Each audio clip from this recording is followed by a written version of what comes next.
Recently, I finished Urban Myth Dissolution Center, which I will henceforth be calling UMDC, a beautiful pixel art mystery game where you play as a girl named Azumi Fukurai, who has been essentially headhunted to join the Myth Dissolution Center, a group of people whose goal is to uncover the truth behind myths. Azumi uses her power of clairvoyancy with the help of the center's director, Meguriya, and her co-worker, Jasmine, to solve these mysteries. The myths that we focus on all link to these things called Illuminati cards, which seem to predict the fate of our clients. This is extremely worrying as Azumi also has one herself.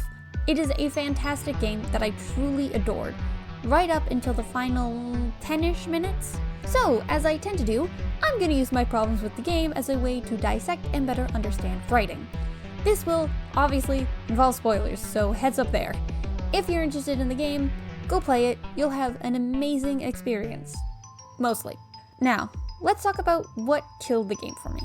The ending. For those familiar with it, you'll probably know what part I'm discussing, but for those who haven't played and are just watching this for background noise or to examine how endings impact a piece, let me explain. UMDC is 5 mysteries that come together and connect in the 6th and final chapter.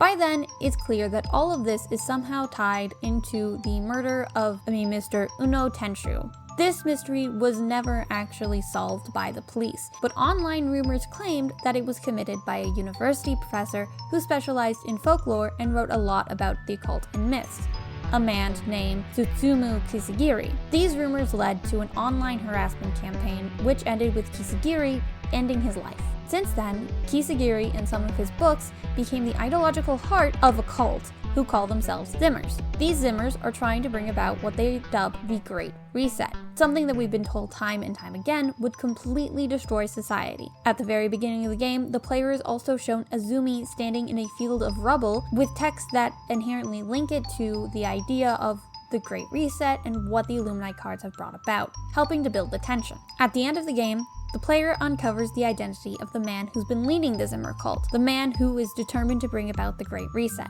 It's the director who's been helping us this entire time. He was actually Kisagiri's younger sibling. He'd orchestrated events to allow Tenshu's true killers, the ones he sent the Illuminati cards to be uncovered and clear his brother's name. But gaining the evidence to prove who the actual killers were wasn't enough. He wanted revenge on the people on social media who took his brother from him, hence the Great Reset.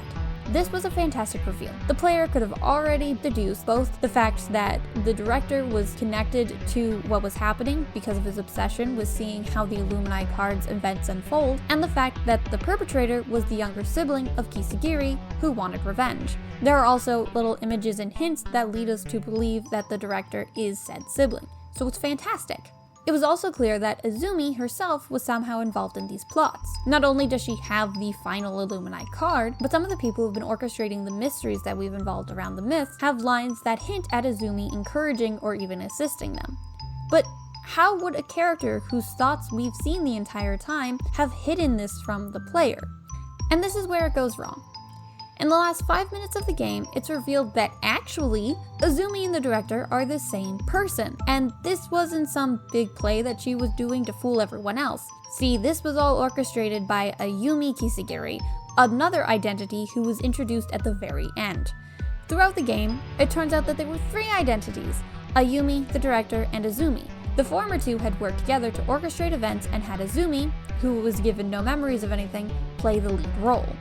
From the way the game presents it, it appears as if this is meant to be seen as somebody using dissociative identity disorder to create the players that they need for their scheme. First, let's talk about the obvious thing. Maybe don't use mental illness and mental disorders as a cheap plot twist, especially when you don't understand it. Now, it is possible for Ayumi to have developed D.I.D, depending on their age when Kisagiri died, as, according to traumadissociation.com, dissociative identity disorder is caused by overwhelming experiences, traumatic events, and/or abuse occurring in childhood, particularly when repeated traumas begin before age 5 or 6. However, from all the research I have done, it is not possible for someone to purposely create an alter. This means that even if we were to speculate that Ayumi developed the disorder in her youth, it wouldn't have been possible for her to have specifically created the director or Azumi for the revenge plot like the game suggested to us she did.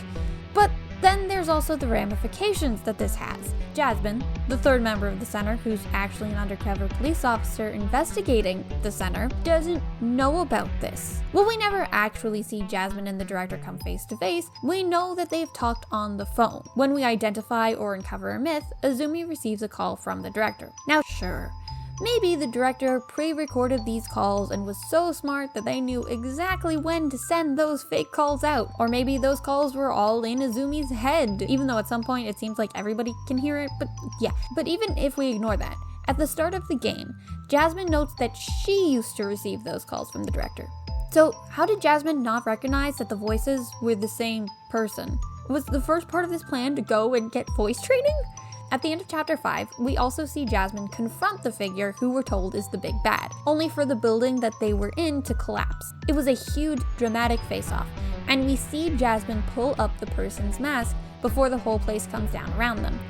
In that second, she says, "Oh, so that's your secret," which tells us that she did see the person. So then, does that mean that Jasmine didn't recognize the director / Azumi? Are we supposed to assume that this is a member of the Zimmer cult and that it was meant to be a trick? But if it were a trick, who was it for? Because the culprit got away, and so the only one that the scene ended up impacting was the player who viewed it. That part of the event is never even brought up again, so it's not like it's plot relevant, so what was it for? There are also a lot of other smaller interactions that come into question as to why certain people don't mention things. A good example of this is when Azumi talks to her friend turned Zimmer, Mio, who clearly knows the truth about the director Azumi self-situation thing going on because her having talked to the big bad was a huge plot point in her chapter. We then talk to her again in the final chapter to try and learn where that meeting was so we can figure out where the Zimmer base is. Some of her dialogue in this part is written to clearly show that she's confused. She doesn't understand why Azumi has to ask. It's clear to anyone paying attention that something is going on. However, this clever writing is diminished because it's also not very realistic. At this point, it's just Azumi and Mio, so why would Mio not ask Azumi what's going on? Why would she not acknowledge the elephant in the room, if only just to hide it from the player? It doesn't make sense. One thing about plot twists that is important to remember is that they need to be set up beforehand. Readers like to be tricked, but not lied to. And when we can look back and see the elements that point to the conclusion on a reread, it's fun! And UMDC does this setup. But in their desperation to be clever, they focused on the smaller details rather than the whole image. This leads to a piece that, if you're really up close to, you won't notice anything. But if you start to think about it, look at the whole, there are problems. But let's say we glance over that plot twist. The Great Reset itself is not presented very well. Throughout the entire game, the concept of the Great Reset is hyped up. We keep encountering mentions of it, and the Zimmers have been reporting bomb threats. This, paired with the vision of a destroyed building that the player saw at the start, really sets up the idea that things are going to start exploding. Literally. It would have also made sense for the internet to have been shut down, leading to riots and devastation, or just anything. In the end, the Great Reset was actually everybody in the whole world, or maybe just Japan, that part wasn't clear, getting completely doxxed. And that is a completely horrifying thing. Doxing is serious. But then we are given a 1-week jump. Playing through Jasmine's point of view, we learn that everything is fine. Everything has calmed down, and the government has already started to sweep the whole thing under the rug. It's already like it never happened. Don't know how they're gonna stop the word of mouth because everyone has experienced this giant doxing, and that would be all over the place, but sure. Because they're saying it never actually happened, they're also not charging anyone for the crime. Which is good because Azumi / the director had run away and disappeared. Oh, and that destruction we saw at the start, that was actually just because the old office building was condemned and being torn down. Yeah. After the credits, we see that Jasmine has managed to hunt down Azumi, and by extension the director, who set up a center. It's not clear why this center exists when the original one was clearly made for the whole get revenge for my brother plot, but sure, why not? This part of the ending makes a huge portion of what we were trying to accomplish as the player feels so pointless. We were fighting tooth and nail to get the bottom of everything, to stop the Great Reset, to help people. And then it turns out the event's impact lasted less than a week? As upset as I am when I put myself into Azumi's perspective of what we fought to prevent, from the director's perspective, I'd be so angry. The dude set up an elaborate event, hunted down people, created fake tarot cards, and a whole cult to tear down the world for what it did, and then, when your plan finally successfully unfolds, it didn't even work? In this way, the game creates a lot of suspense and build-up around this one moment, and when it comes to pass, it's devastating. We as the player are terrified, only for a few seconds later to be told, it's all good now. It cheapens the entire experience and quite frankly ruins replayability. If you decide you want to go back and look at all those small details that they set up for the Azumi director reveal, you'll face those mentions of the Great Reset, and instead of the fear or suspense that it originally embodied, you'll know that it really didn't matter. In our picture analogy, it would be like learning that the painting was actually some AI ripoff of another artist's work. You're no longer wondering about the brush strokes, admiring the hours spent working on the piece, or considering the emotions of the creator. You're just left staring at a lifeless piece, the emotional elements completely gone.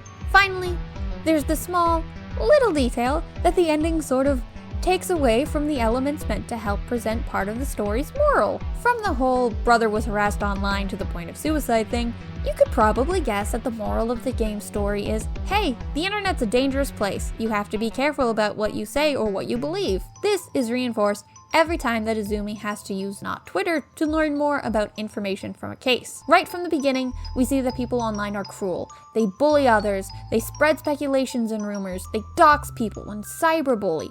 The crux of this happens in the final chapter. People online start to state that the center is actually behind the Zimmer cult and started protesting around the building. They also chase down Azumi the moment they see her. It's horrible, and as Azumi reads these comments, she keeps stressing how it's not true, how she will clear the center's name. Now, given what we've already covered, the problem with that should already be clear. The truth is, they were right in their baseless accusations. The director and the center were behind the Zimmer cult. They were attempting to commit some grand terrorist attack. Though, again, it wasn't a very effective one. In this way, the climax of the story undermines the very message that we're meant to take away. Overall, UMDC was a fantastic game, with really enjoyable writing. It was amazing to see how the small, self-contained mysteries developed. But the final chapter, the ending of the whole, really managed to ruin the rest of the piece. It attempts to look clever and ended up taking on the cliched and terrible trope of, oh, it was all mental illness, and manages to misrepresent it, which is a problem in and of itself. It creates more questions and problems and undermines the heart of the piece. Unfortunately, while it's just those last few minutes that are bad, their placement impacts the rest. If it had been a bad resolution to one of the first 5 mysteries, or if it had been an awkward opening element, it may have just left a bad taste in your mouth while you keep playing, but been fine overall. But the ending of a piece is the final moment that the writer has with their audience. It is the element that takes the rest of the story and represents it, so that it may give a final echo of meaning. Endings are important, maybe the most important part of a piece. And Urban Myth Dissolution Center is the perfect example of how not to do it. And that's it for me rambling. Thank you all for listening. Like I said, I really did enjoy the game. It's just those last little bits killed it. So yeah, I will end it there. Have a great day. Stay safe. Goodbye.